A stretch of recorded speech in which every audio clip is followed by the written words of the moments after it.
El período devónico, que se extendió desde hace aproximadamente 419 hasta 359 millones de años, emerge en el registro geológico como una de las épocas más transformadoras en la historia de la vida en la Tierra, un tiempo de experimentación evolutiva sin precedentes donde los océanos vieron el apogeo de los peces primitivos y los continentes presenciaron los primeros pasos firmes de la vida vegetal y animal fuera del agua. Este periodo, nombrado en 1837 por los geólogos Adam Sedgwick y Roderick Murchison en referencia al condado de Devon en Inglaterra donde se estudiaron sus estratos característicos, representa un capítulo fundamental en la historia del planeta donde se establecieron los cimientos de los ecosistemas modernos tanto marinos como terrestres. El límite entre el Silúrico y el Devónico no estuvo marcado por una extinción masiva como otros límites geológicos, sino más bien por una transición gradual donde los cambios ambientales y biológicos que habían comenzado en el Silúrico tardío se aceleraron y amplificaron, dando lugar a un mundo cada vez más reconocible desde nuestra perspectiva actual.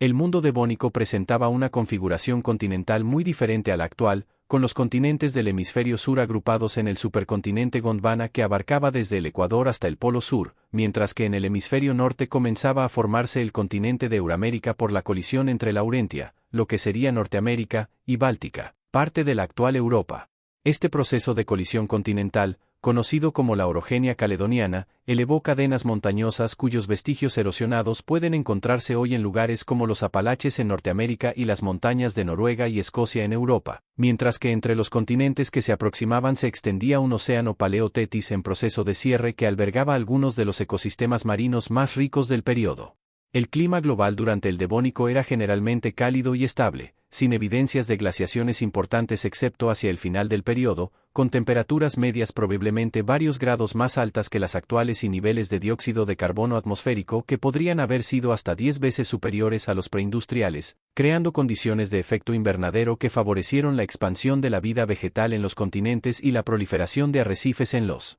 mares tropicales poco profundos. Los océanos devónicos experimentaron una revolución biológica que ha llevado a este periodo a ser conocido como la Edad de los Peces, aunque esta denominación apenas comienza a describir la complejidad y diversidad de los ecosistemas marinos de la época. Los peces sin mandíbulas, agnatos, que habían dominado los mares paleozoicos anteriores vieron su diversidad disminuir frente al ascenso espectacular de los peces con mandíbulas, natóstomos, que experimentaron una radiación adaptativa sin precedentes dando lugar a prácticamente todos los grupos principales de peces modernos así como a linajes hoy extintos pero que en su momento fueron exitosos. Los placodermos, peces acorazados con mandíbulas primitivas pero poderosas, se convirtieron en los depredadores dominantes de muchos ecosistemas devónicos con formas como Dunkleosteus, que alcanzaba los 6 metros de longitud y poseía unas placas dentales capaces de triturar las corazas de otros peces acorazados, mientras que los primeros tiburones como Cladocelache desarrollaban cuerpos hidrodinámicos y esqueletos cartilaginosos que prefiguraban el diseño exitoso que perdura hasta hoy.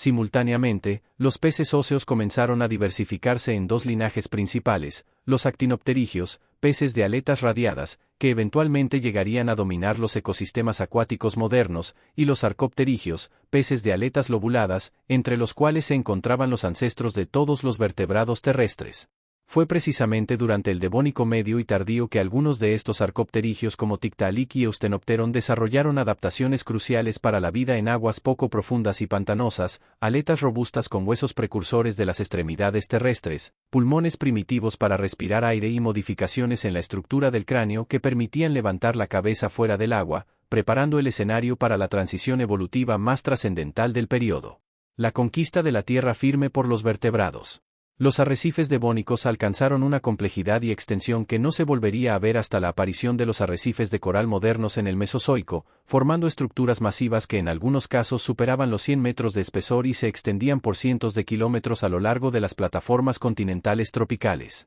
A diferencia de los arrecifes actuales dominados por corales escleractíneos, las comunidades constructoras de arrecifes en el Devónico estaban formadas por una asociación peculiar de organismos que incluía corales rugosos y tabulados, estromatopóridos, esponjas calcáreas coloniales, y algas coralinas, junto con una gran diversidad de crinoideos, braquiópodos y otros invertebrados que encontraban refugio y alimento en estas estructuras tridimensionales complejas. Estos arrecifes no solo albergaban una extraordinaria biodiversidad sino que también actuaban como importantes reguladores de la química oceánica al fijar grandes cantidades de carbono y calcio, contribuyendo a los ciclos biogeoquímicos globales de maneras que todavía hoy no se comprenden completamente. Si los océanos devónicos eran el escenario de una revolución piscícola, los continentes experimentaban una transformación aún más radical con la expansión explosiva de las plantas vasculares que comenzó en el Silúrico tardío pero alcanzó su apogeo durante el Devónico. Las modestas plantas sin hojas ni raíces verdaderas del Silúrico como Cooksonia dieron paso en el Devónico temprano a formas más complejas como Silophyton que desarrollaron sistemas vasculares más eficientes y estructuras reproductivas mejor adaptadas a la vida terrestre,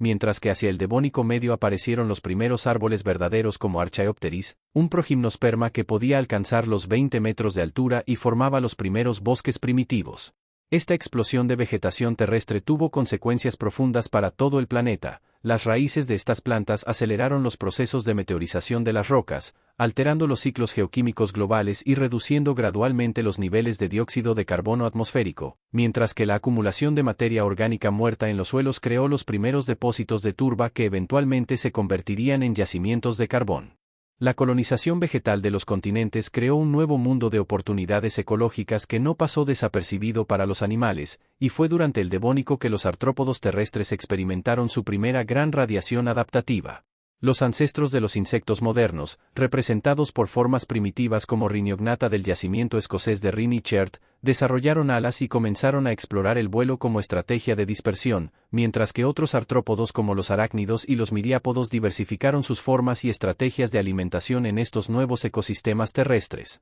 Hacia el Devónico tardío, las comunidades de invertebrados terrestres incluían depredadores como los primeros escorpiones verdaderos y herbívoros que se alimentaban de las esporas y tejidos vegetales, estableciendo las primeras redes tróficas complejas fuera del agua. El evento más trascendental del Devónico tardío fue sin duda la aparición de los primeros vertebrados terrestres, los tetrápodos primitivos que evolucionaron a partir de peces sarcopterigios adaptados a aguas poco profundas y que desarrollaron extremidades con dedos en lugar de aletas. Fósiles transicionales extraordinariamente preservados como Tiktaalik rosé del Ártico canadiense muestran una mezcla perfecta de características acuáticas y terrestres, branquias y escamas de pez combinadas con costillas robustas para soportar el peso fuera del agua, una cabeza móvil independiente del cuerpo y aletas con estructura ósea precursora de brazos y piernas, ilustrando el gradual proceso de adaptación a la vida terrestre que culminaría con formas como Ichthyostega y Acantostega. Del Devónico terminal, ya claramente reconocibles como anfibios primitivos aunque todavía fuertemente ligados a ambientes acuáticos. El final del Devónico estuvo marcado por una serie de eventos de extinción que ocurrieron entre hace 372 millones y 359 millones de años y que colectivamente constituyen una de las 5 grandes extinciones masivas de la historia de la Tierra, eliminando aproximadamente el 75% de las especies marinas aunque afectando mucho menos a los organismos terrestres que recién comenzaban su diversificación. Las causas de esta crisis biótica siguen siendo debatidas pero probablemente incluyeron una combinación de factores como el enfriamiento global relacionado con la rápida expansión de las plantas terrestres que redujeron los niveles de dióxido de carbono atmosférico, episodios de anoxia oceánica provocados por cambios en la circulación marina, y posiblemente impactos de meteoritos cuyas evidencias se encuentran en capas de este periodo en varios lugares del mundo. El legado del Devónico perdura hoy en cada bosque que cubre los continentes, en cada pez que habita los océanos y en cada vertebrado terrestre, incluyendo los seres humanos, cuyos ancestros más remotos dieron sus primeros pasos fuera del agua durante este periodo crucial.